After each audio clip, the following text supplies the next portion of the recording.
মহানবী সাল্লাল্লাহু আলাইহি ওয়াসাল্লামের সমগ্র জীবনটাই ছিল এক বরকতময় জিন্দেগি। তিনি যা করেছেন সেখানেই কল্যাণ পরিলক্ষিত হয়। তার প্রতিটি কাজেই যেন থাকত বরকতের বাড়িধারা। শিশুকালেও তার ব্যতিক্রম হয়নি। দুগ্ধপোষ্য শিশুদের লালন পালনের ব্যাপারে তৎকালীন নগরবাসী আরবগণের মধ্যে একটি বিশেষ প্রথা প্রচলিত ছিল।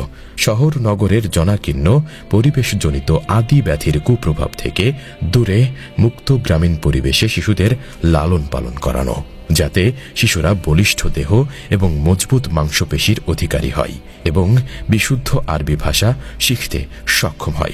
আর এ উদ্দেশ্যে দুগ্ধপান ও সযত্ন পরিপালনের জন্য বেদুইন পরিবারের নারীদের হাতে আরবরা তাদের শিশুদের ন্যস্ত করত।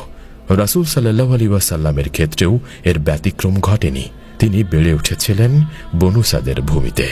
সেই সময় মরুভূমির পথে এক কাফেলা চলছে। রাতের আধার বিদীর্ণ করছে তাদের জেলে দেয়া প্রদীপ। নিস্তব্ধতাকে ভেঙে চুরমার করছে তাদের কোলাহল। কেউ চলেছে উটে, কেউ চলেছে গাধাই, কেউ বা পায়ে হেঁটে। খাবার ফুরিয়ে এসেছে প্রায়। আছে দু একটি শুকনো খেজুর। মশকে নেই পর্যাপ্ত পানি। পেটে ক্ষুধার জ্বালা, গলা শুকিয়ে কাঠ। সেই কখন থেকে চেষ্টা করেও উটটি থেকে এক ফোঁটাও দুধ দহন করা যায়নি। পেটে দানা পানি না পড়াই কোলের শিশুও বুকের দুধ পাচ্ছে না। দুশ্চিন্তায় অধীর হালিমা সাদিয়া। তার স্বামীর মুখটাও ফ্যাকাশে হয়ে আছে। তারা আছে কাফেলার একবারে শেষ প্রান্তে। তাদের গাধাটা যেন তাদের চেয়েও অধিক দুর্বল। এটি যে গতিতে চলছে তার চেয়ে পায়ে হেঁটে ভালো এগোনো যায়। বিরক্তিতে ছেয়ে আছে হালিমার মুখ। কোলের শিশুটাও কেঁদে চলেছে অবিরাম। কবে যে তারা শহরে পৌঁছাবে, কবে একটি দুধের শিশু জোগাড় করবে আর সেই টাকা দিয়ে নিজেদের ক্ষুধা নিবারণ করবে, ভেবে হাহাকার হয়ে ওঠে হালিমার মন। রাতের আধার কিছুটা কাটতেই দূরে দৃশ্যমান হয় মক্কা শহর। একে একে চোখে পড়তে থাকে বাড়িঘর, কোলাহল। হালিমার ছোট হয়ে আসা চোখ দুটো ধীরে ধীরে বড় হয়। বুকের ভেতর আশার সঞ্চার হয়। ক্ষুধা নিয়ে ঘুমিয়ে পড়া দুধের শিশুটিকে আলতো করে চুমু খায় সে। খানিক পরেই মক্কায় নামবে তারা। সেদিন এ ঘর ও ঘর করে কাটল হালিমার দিন। কাফেলার সব মহিলাই প্রায় একটি করে দুধের শিশু জোগাড় করে ফেলেছে। কেবল তার ভাগ্যেই কেবল একটি শিশু জোটেনি। একটি শিশু অবশ্যই পেয়েছিল, কিন্তু সে এতিম। দাদা আর তার মা আছে জীবিত। এতিম শিশুর জন্য পয়সা কে দেবে? মা কোথায় পাবে পয়সা? আর দাদা কতটুকুই বা দেবে?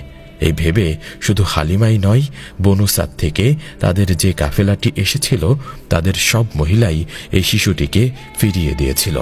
সারাদিন শেষে যখন সূর্য ডুবি ডুবি করছে, হালিমা অধীর হয়ে পড়ল। তার স্বামী হারিসকে বলল, এখন কি করা যায়?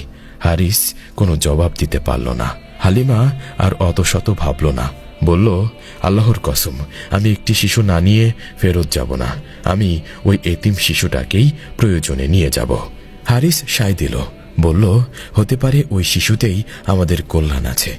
হালিমা সাদিয়া এতিম শিশুটাকে নিয়েই মক্কা ছাড়ল। কাফেলা ক্রমেই এগিয়ে চলছে বনু সাদের এলাকার দিকে। কিন্তু এবার হালিমার দৃশ্যপটটি যেন পুরোপুরি বদলে গেল। সারাদিন না খাওয়া হালিমার বুক দুধে পরিপূর্ণ হয়ে গেল। এতিম শিশুটি সেই দুধ পান করল, তার নিজের সন্তানও পান করল। এরপর দুজনেই ঘুমিয়ে পড়ল। হারিস তার উটটির দুধ দহন করতে গিয়ে দেখল সেটির স্তন দুধে পরিপূর্ণ। দহন করা সেই দুধ দিয়ে তৃপ্তি সহকারে পান করল তারা দুজন। তারপর চড়ে বসল গাধাটিতে। গাধাটি দ্রুত গতিতে ছুটে চলল। হালিমা এবং হারিস দুজনেই খুব অবাক হলো। এমনকি অবাক হলো তাদের কাফেলাটিও। কাফেলার সহযাত্রী নারীরা বলতে লাগলো, হে আবু জুয়াইবের কন্যা, একটু দাঁড়াও এবং আমাদের জন্য অপেক্ষা করো। এটা কি সেই গাধা নয় যেটাই চড়ে তুমি আমাদের সঙ্গে এসেছিলে? হজরত হালিমা সাদিয়া বললেন, হ্যাঁ। তারা বলল, আল্লাহর কসম, এ গাধা আগের অবস্থার পুরোপুরি উল্টো। হজরত হালিমা শিশু মোহাম্মদ সাল্লাল্লাহু আলাইহি ওয়াসাল্লামকে নিয়ে নিজ গৃহে এসে উপস্থিত হলেন। আল্লাহর একান্ত মেহেরবানি যে সবাই যখন অভাব অনটনে নিমজ্জিত তখন হালিমার গৃহে সচ্ছলতার সুবাতাস। যেখানে গোত্রের কারো ভেড়া ও ছাগলের পাল পেট পুরে খেতে পারে না এবং দুধ দেয় না, সেখানে হজরত হালিমার ভেড়া ও ছাগলের পাল পেট পুরে খায় এবং পালান ভর্তি দুধ দেয়।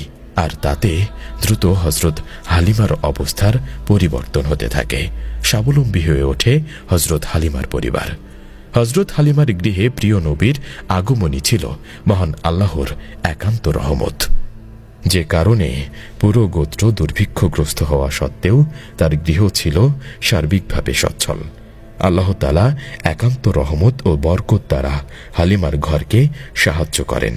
ক্ষুধা ও ভয় থেকে প্রিয় নবীসহ বিবি হালিমার পুরো পরিবারকে হেফাজত করেন। আর এভাবেই নিরাপদে বিবি হালিমার ঘরে বেড়ে ওঠেন বিশ্বনবী সাল্লাল্লাহু আলাইহি ওয়াসাল্লাম। এই ছিল রাসূলের শিশুকালেরও এক বরকতময় জিন্দেগি। যখন তিনি 40-এ পা রাখেন তার উপর ওহী নাজিল হয় এবং নবুয়তের দায়িত্ব পান। তার সেই নবুয়তের দীর্ঘ 23 বছরের জিন্দেগি ছিল আরও বেশি বরকতময় ও শিক্ষণীয়।